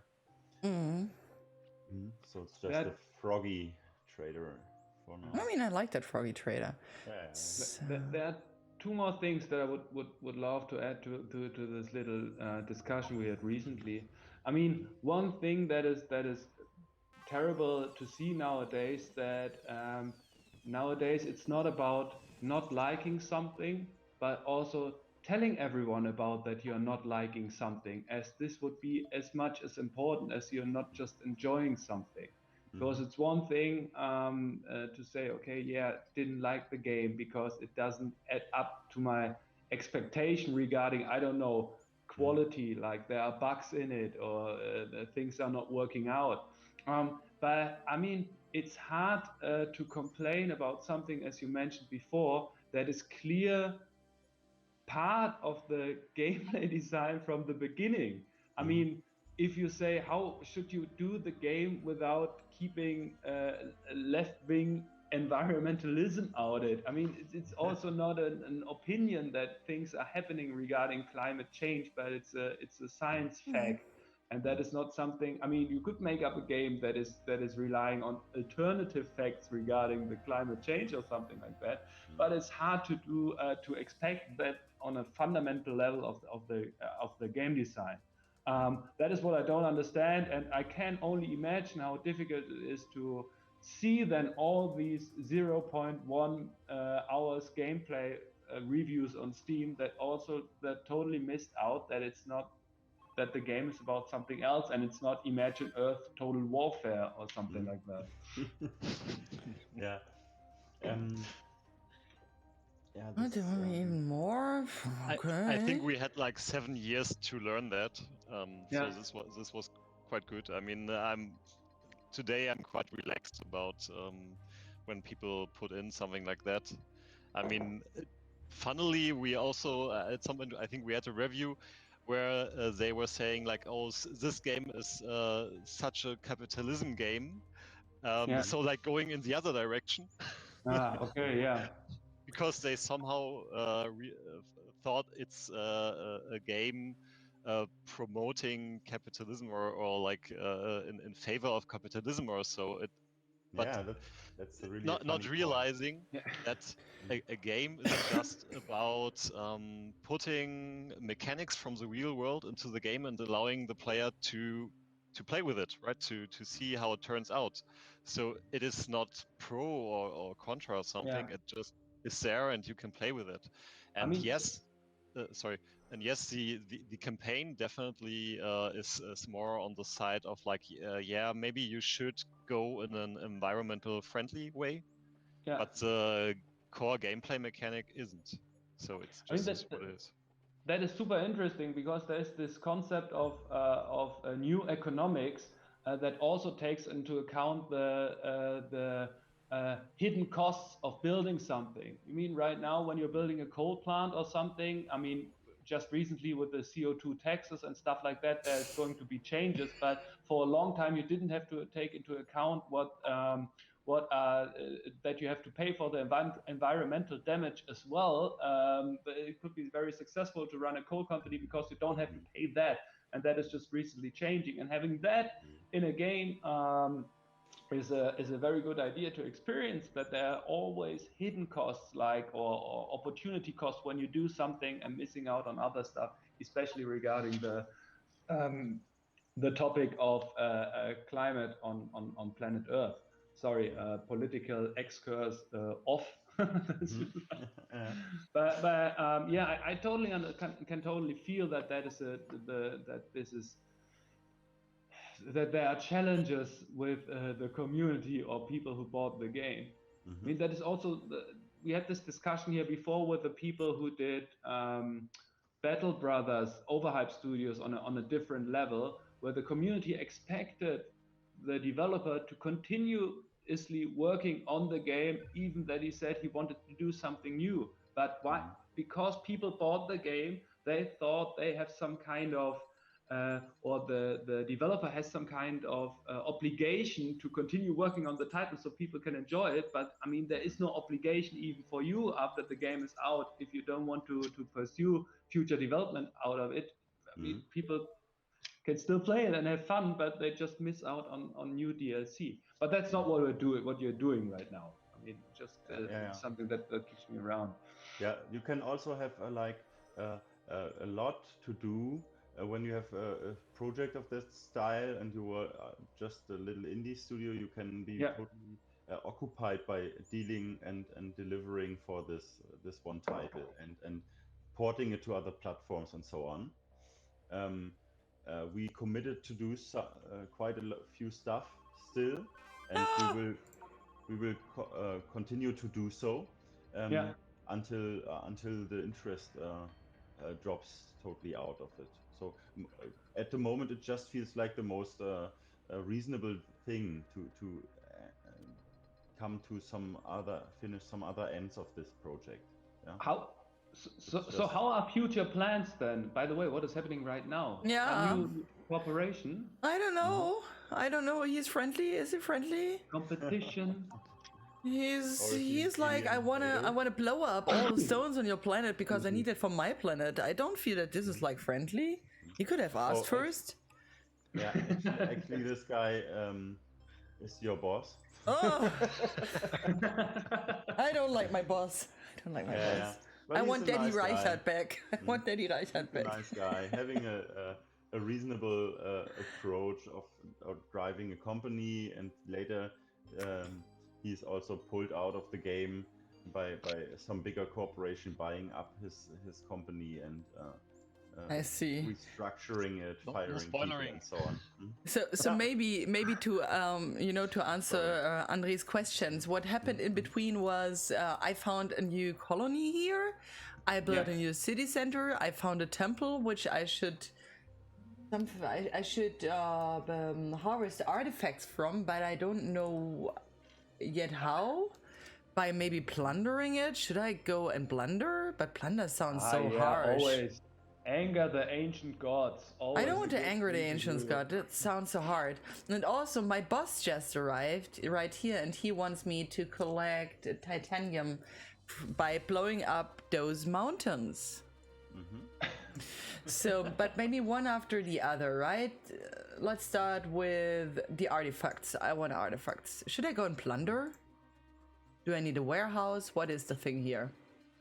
Ask the viewers. I don't know. Sell rare resources or extend your storage. Okay, I need a storage. It's always storage. Give me a warehouse. Nico within the chat by plundering the temple. I would just build another storage right here, and then maybe I can see what comes out of.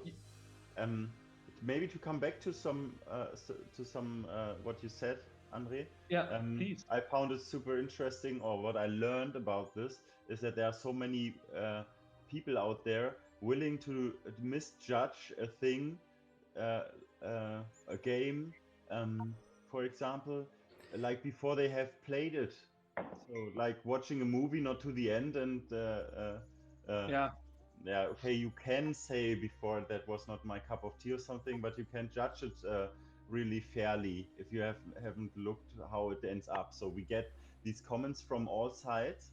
One are ranting against it's there's happening too much all the time in the tutorial. You get too much said what you have to do, and then they come from the other side, guys, saying, "Oh, you don't explain enough."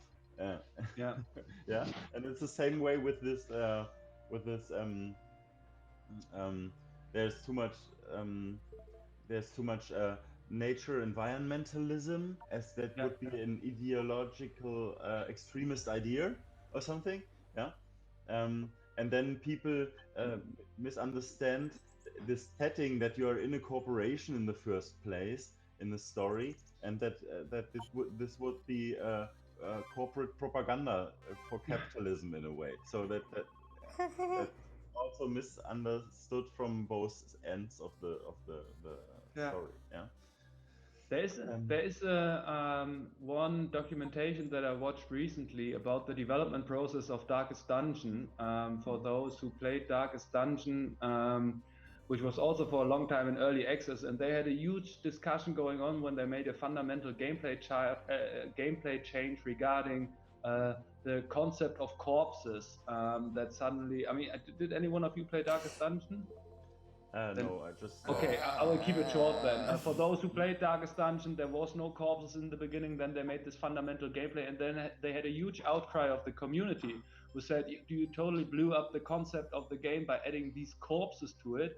And they really, the game designer said, no, it's a good change for the game, believe me. And in the end, the community got okay with it, and they came over it, and all those people who came after Corpse Gate somehow didn't really know how the game was before and really enjoyed it the way it is, and it was also quite successful.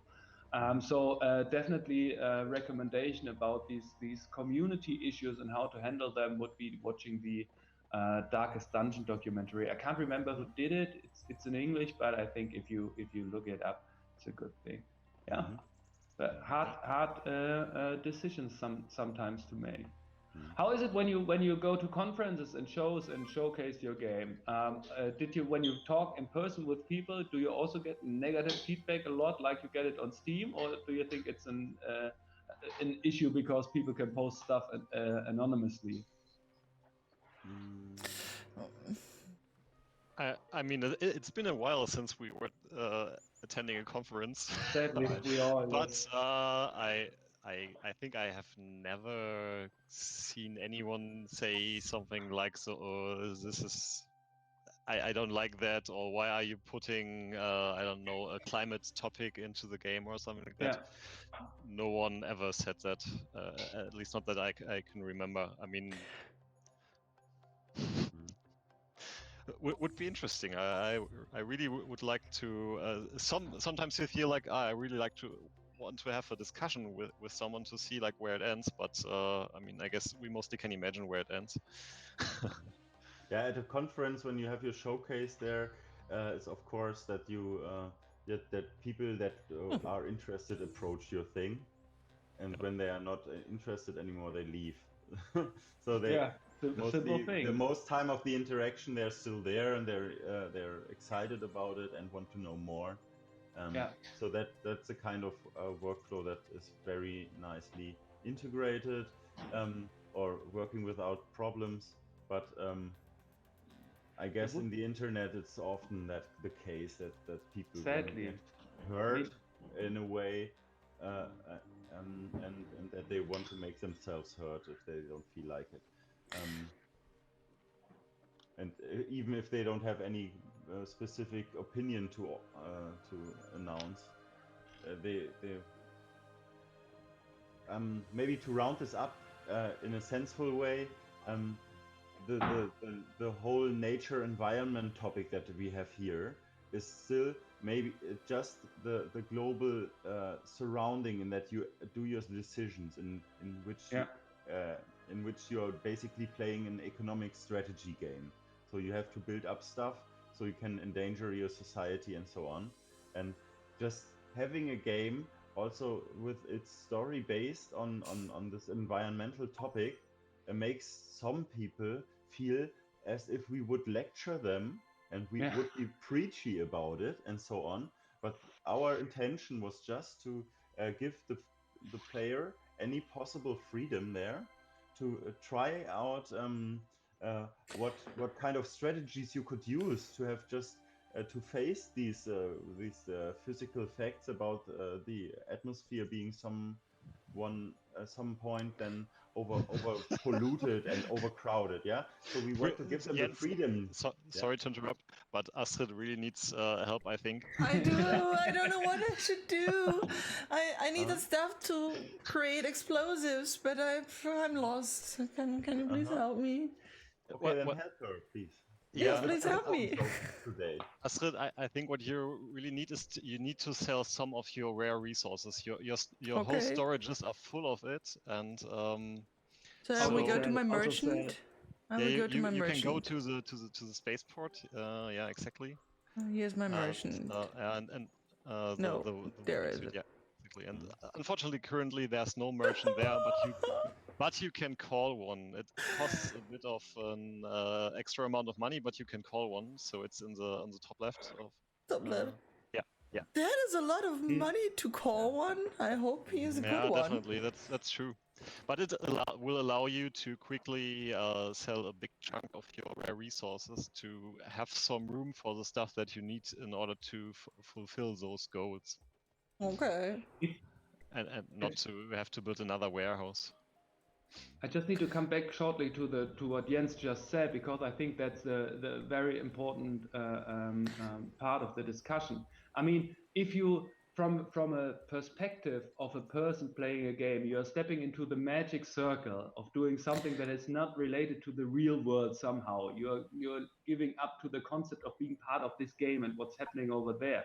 And if we would not be talking about that you have to take care of the climate situation, but if the game would be about raising the anger of God Gaia, who's wiping you out of this planet as soon as you don't play according to the rules or don't worship her enough, it would be the same game somehow, and the same decisions that you have to make, but just the concept is something different.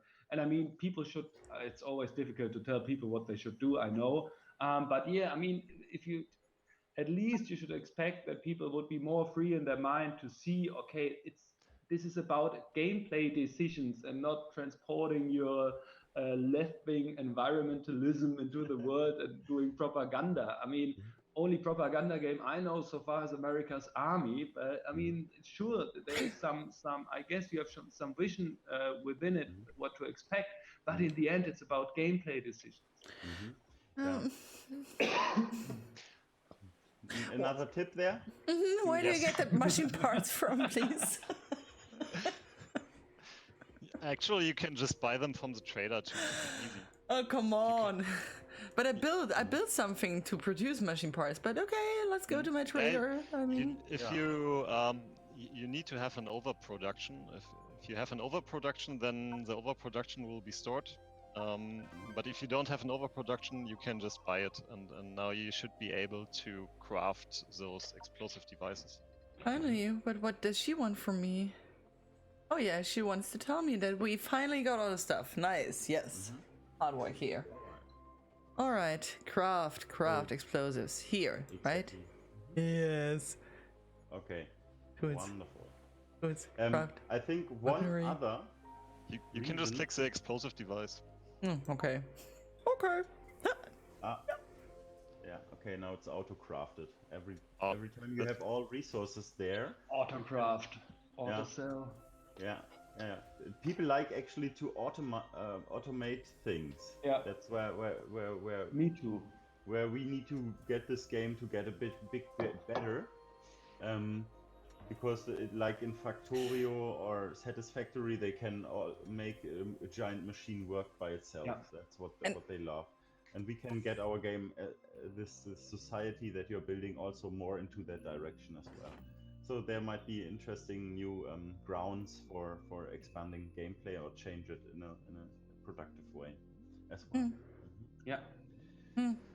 Yeah. Yeah. One yeah. Well, one thing more to add, or do you have a gameplay question there still? I mean, I got the new technology point license thingy I want to spend, but I feel that I already got a lot of stuff like crowns. You have everything you need for now.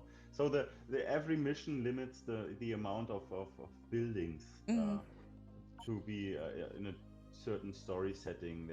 These buildings are making sense, and so it is limited for now. But next mission you will have new development options. So you know what? Then now let's blow up some mountains. I'm here for blowing up mountains.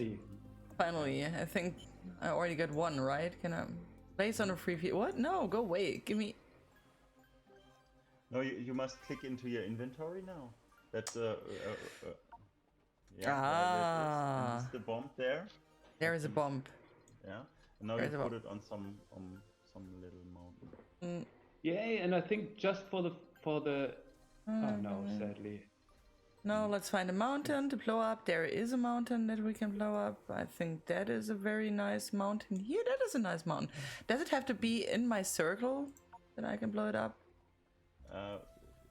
It would be better because you need to mine it afterwards. So it would be perfect if it's in your I like take this one because there is a storage right besides. Perfect. Yes, I'm such a pro. Oh, you.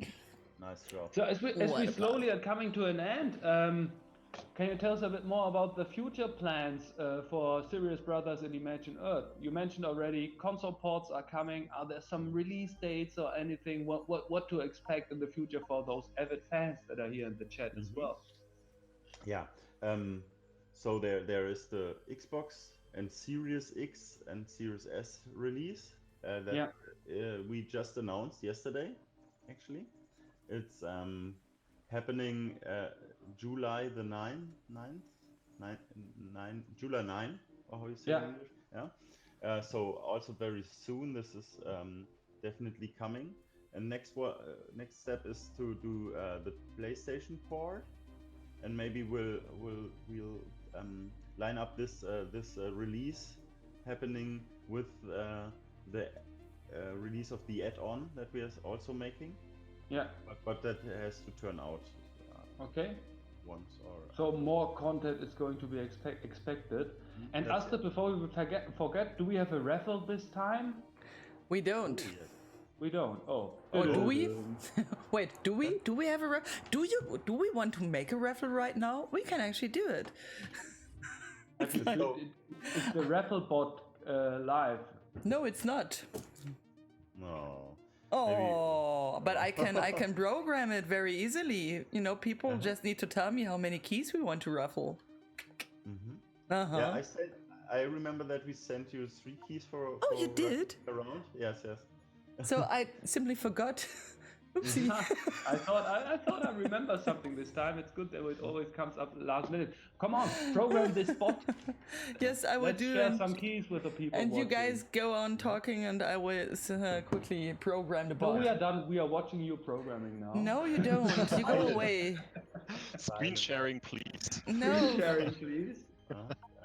That's another interesting tutorial that we can add to the end of this show.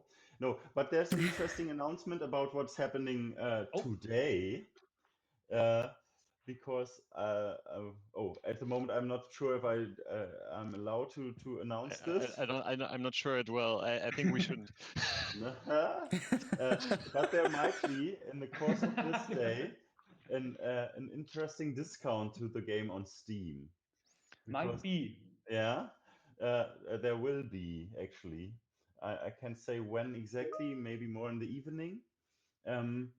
Because there's a big discount to many games on Steam, I think. I believe, or something. Yeah. Yes. Yeah. If you are interested in checking it out, you just wait a few more hours in the evening. There's a discount happening for our game at least. Yes, that's why I'm advisor and you're a developer. I'm saying you buy it now, the game, and later you buy the game for cheap for your friends and all the people that you want to surprise with additional copies. Because Martin and Jens are doing an awesome job, and I mean, we need to keep them happy to continue working another 7 years on Imagine Earth, and happiness equals money in a certain way. Not in the AAA way, but also at least a little bit in the III way, I would say. Huh. Yeah. I created a raffle. Yes? Wonderful. Yes. Okay. And all that you have to do is write #ImagineEarth into the chat. Imagine Earth. Yes. Imagine peace. Imagine Imagine Earth. Earth. And I would just suggest that we go on talking, that people can actually, There's another detail I could talk about. You can also buy at Steam store page of Imagine Earth, the Green Planet bundle, and this includes the soundtrack, the original soundtrack of the game, and then you nice. can and all the sales of the soundtrack are directly donated to Eden reforestation projects. Cool. So you can then listen to the very nice music and also help planting trees and reducing poverty in the regions where this Eden reforestation project is working. So they employ the people around the forests that they plant to protect them. So they creating jobs in the region as well to protect these forests. That's a very interesting a concept that this organization has, and we want to support them with all these sales. That's also something happening there. Mm-hmm. That sounds great. Mm-hmm. So if you want to do something for the good cause and help protecting the environment, also buy the, what was it, Green Planet bundle? Yeah, it's on the same product page of Imagine Earth, huh? We can actually, you know what? We can actually quickly check like your Steam page, because why shouldn't we? Yes. Yes. Why people are still participating that fantastic raffle I just created by typing hashtag Imagine Earth. Mm-hmm. There's one already. Or yeah, but one was mine, and I Oh, you want to keep two? I already got one, so. Yeah, that's interesting. But you're still wanting more. Yeah, we need to. That's the issue with the creed. Make some money on reselling the keys on gray markets. Mm-hmm. I think the prices on gray markets are so down that we will not mention make you rich. It won't make you rich. So people, this is the Steam page of Imagine Earth. As you can see, there is another live thingy going on right now. I think live. This person looks a bit more like qualified for the game as I was, but I still had fun, and I think I learned some stuff. You did a good job. And I did not a bad job, right? I mean, there were games I was much more worse. Not adding anything up. Not adding anything, yeah. I think you did an awesome job. I couldn't imagine playing and talking at the same time. That's nothing. That's why André does talk, you know. I talk, she plays, and sometimes we switch. And sometimes we play all together. So that is the green bundle that you have been talking about, cool. Right? Let's see, bundle information. What extras you got? Yes, let me quickly switch the language. Talked about already. English. Why isn't no, it's English, not. Yeah, I guess. What did you say? How long did the stream takes? Like 5 hours. The streamer playing it in the capsule or the top of the screen. Yeah. Yeah, so way more thing. Oh, what's the average playthrough time? What would you suggest? So, is there something where we'd say like, done after 5 minutes, 10 hours, 100 hours? Yeah, we have like this 10 hours, right? Yeah, the campaign is like playing 6 to 8 or 10 hours in relatively. Yeah. But then you still have these other game modes where you can spend more time and some extra planet missions, so you can go on like for a long time, as we experienced there.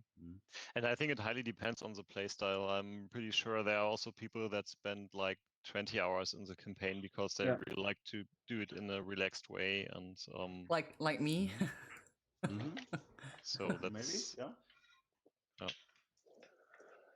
Okay. Yeah. Last chance to take part of the raffle. Hashtag Imagine Earth. Yoink, yoink. Yeah, yoink. Yoink. So let me see if I can find the right button to actually like draw a winner. Execute. To execute. Let me see. Oh, I won. That is nice.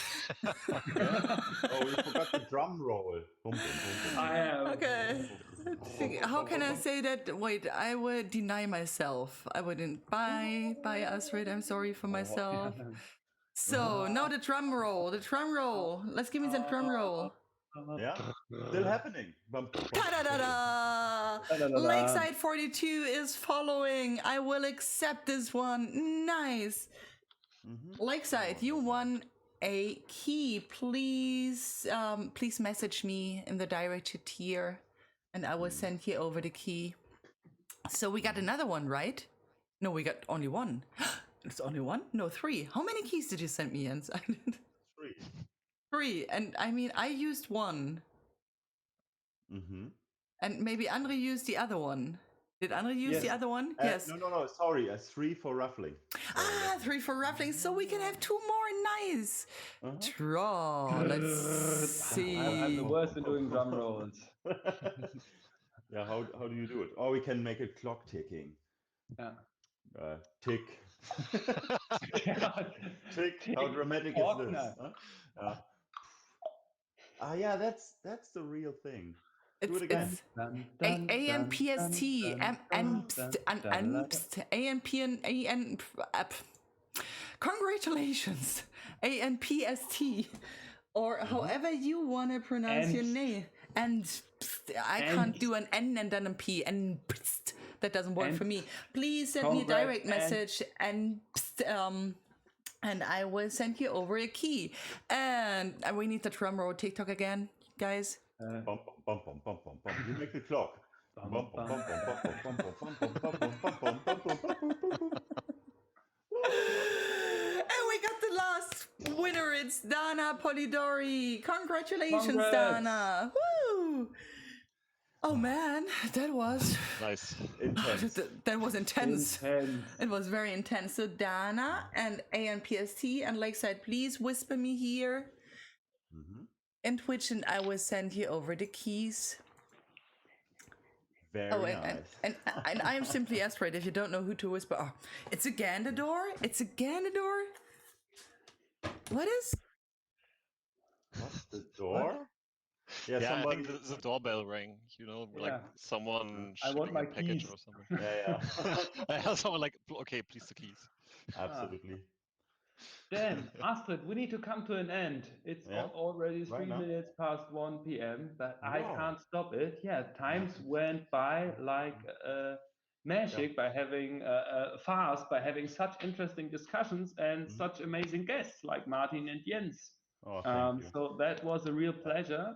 And I would say thanks a lot for having you on board. Thanks a lot for sharing some insights in the game development process, as well as the art of playing Imagine Earth, and giving some hints to Astrid. And I think thanks to all the people in the chat for being with us again for these lovely 2 hours. Of course. And last but not least, thank you for having us. Thank you for being such charming and intelligent hosts. Hopefully. So playable. How do you say it in English? Playful, cheerful, joyful. Beautiful. Anyway, I definitely enjoyed it. Once that's what we intended to say. Wonderful. See you soon. See you soon, everyone. Thanks for being with us. Thanks to all the viewers as well. And bye. Goodbye. Bye.